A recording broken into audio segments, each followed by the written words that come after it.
ನಿನ್ನೆಯಿಂದ ಪ್ರಾರಂಭ ಆಗಿರ್ತಕ್ಕಂಥ ಭಾರತೀಯ ಜನತಾ ಪಾರ್ಟಿಯ ಅಹೋರಾತ್ರಿ ಧರಣಿ ಇವತ್ತು ಕೂಡ ಮುಂದುವರೆದಿದೆ. ರಾಜ್ಯದ ಜನ ಈ ಸರ್ಕಾರದ ನೀತಿಗಳೇನಿದ್ದಾವೆ, ಬೆಲೆ ಏರಿಕೆಗಳೇನಿದ್ದಾವೆ, ಇದರಿಂದ ತತ್ತರಿಸಿ ಹೋಗಿದ್ದಾರೆ.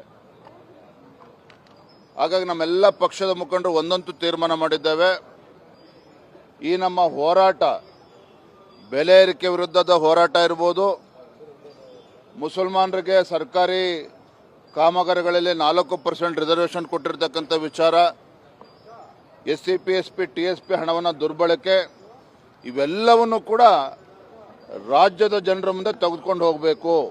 ಯಾಕೆಂದರೆ ರಾಜ್ಯದ ಜನ ಇವತ್ತು ಆಕ್ರೋಶಿತರಾಗಿದ್ದಾರೆ ಸರ್ಕಾರದ ವಿರುದ್ಧ.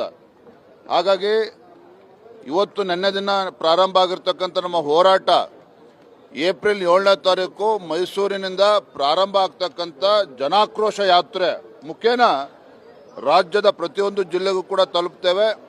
ರಾಜ್ಯದ ಜನರಿಗೆ ಮಂದಟ್ಟು ಮಾಡಿಕೊಡ್ತೇವೆ. ಈ ಸರ್ಕಾರ, ಸಿದ್ದರಾಮಯ್ಯ ನೇತೃತ್ವದ ಕಾಂಗ್ರೆಸ್ ಸರ್ಕಾರ ಯಾವ ರೀತಿ ಹಗಲು ದರೋಡೆ ಮಾಡ್ತಾ ಇದೆ, ಜನರ ಹಣವನ್ನು ಲೂಟಿ ಮಾಡಿ ಜನರಿಗೆ ಬರೆ ಎಳೆದು ನೀವು ಆಶೀರ್ವಾದ ಮಾಡಿ ತಂದಿರತಕ್ಕಂಥ ಕಾಂಗ್ರೆಸ್ ಸರ್ಕಾರ ಯಾವ ರೀತಿ ನಿಮಗೆ ಧೋಖಾ ಮಾಡ್ತಾ ಇದೆ, ಮೋಸ ಮಾಡ್ತಾ ಇದೆ, ಇವೆಲ್ಲವನ್ನು ಕೂಡ ರಾಜ್ಯದ ಜನರ ಮುಂದೆ ನಾವು ಬಿಚ್ಚಿಡ್ತೇವೆ. ಈ ಸರ್ಕಾರದ ನೈಜ ಮುಖವಾಡವನ್ನು ಕಳಿಸ್ತಕ್ಕಂಥ ಕೆಲಸ ಮುಂದಿನ ಒಂದು ತಿಂಗಳು ನಿರಂತರವಾಗಿ ನಾವು ಮಾಡ್ತೇವೆ.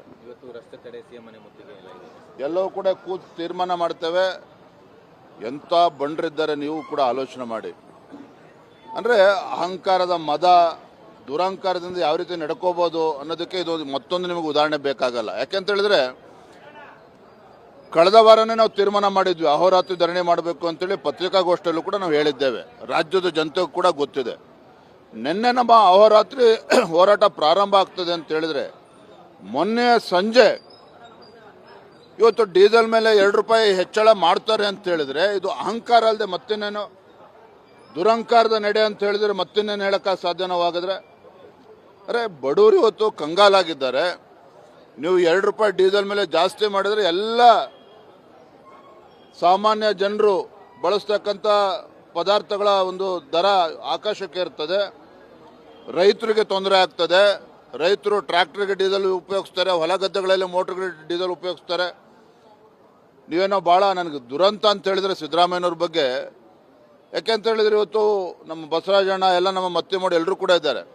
ಏನಾರ ಇರಲಿ ಸಿದ್ದರಾಮಯ್ಯನವರು ಬಡವ್ರ ಬಗ್ಗೆ ಕಾಳಜಿ ಇದೆ.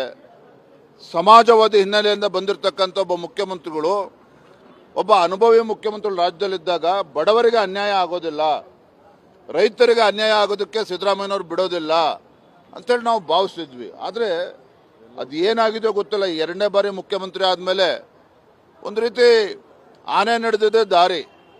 ಇವತ್ತು ಜನರ ಮೇಲೆ ಒಂದಾದ್ಮೇಲೆ ಒಂದು ಬರೆಯನ್ನು ಎಳಿತಾ ಇರ್ತಕ್ಕಂಥದ್ದು. ಎಲ್ಲೋ ಒಂದು ಕಡೆ ಸಿದ್ದರಾಮಯ್ಯನವರ ಒಂದು ಕಪಟ ಸಮಾಜವಾದಿ ಮುಖವಾಡ ಏನಿತ್ತು, ಈ ಒಂದು ಅಧಿಕಾರ ಅವಧಿಯಲ್ಲಿ ಇವತ್ತು ಕಳಚಿ ಬಿದ್ದಿದೆ.